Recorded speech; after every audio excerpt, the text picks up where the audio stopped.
Another way to soften skin is to use a high pass effect. Now normally we use high pass to sharpen, right? For example, if I did Control J on this on the duplicated layer and I went to Filter, Other, High Pass, and I clicked OK, and I changed the top to, say, Overlay or even Soft Light, it's sharper, right?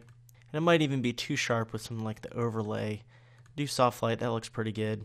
I'm going to show you a way to use this to invert the effect, though, so it actually softens the skin instead of making it sharper. So go ahead and open up prog.jpg or any portrait photo that we want to soften the skin of. Then press Ctrl J on the PC or Command J on the Mac. So press Ctrl I or Command I on the Mac, Ctrl I on the PC.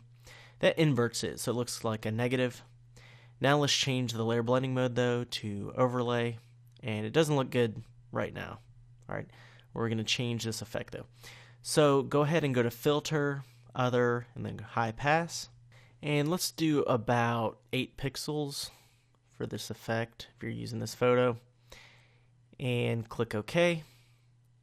And so that's really blurry, right? And we could adjust the opacity and try to use that, but we can actually add a blur, and it's going to get rid of some of that heavy blur.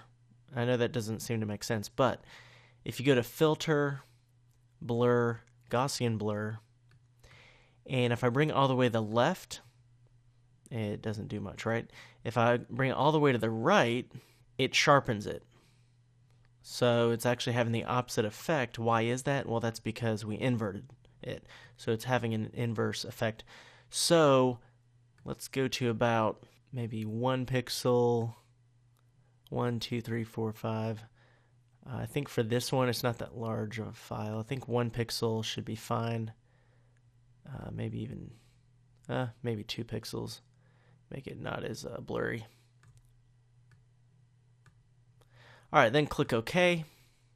And then hold Alt on the PC or Option on the Mac. Add a layer mesh to this top one.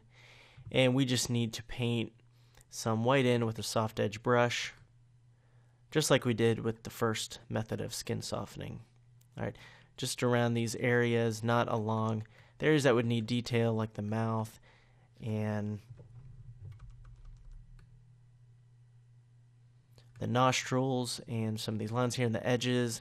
We don't want to soften those areas, but I think these smile lines here are fine to soften. And again, we can Alt-click and adjust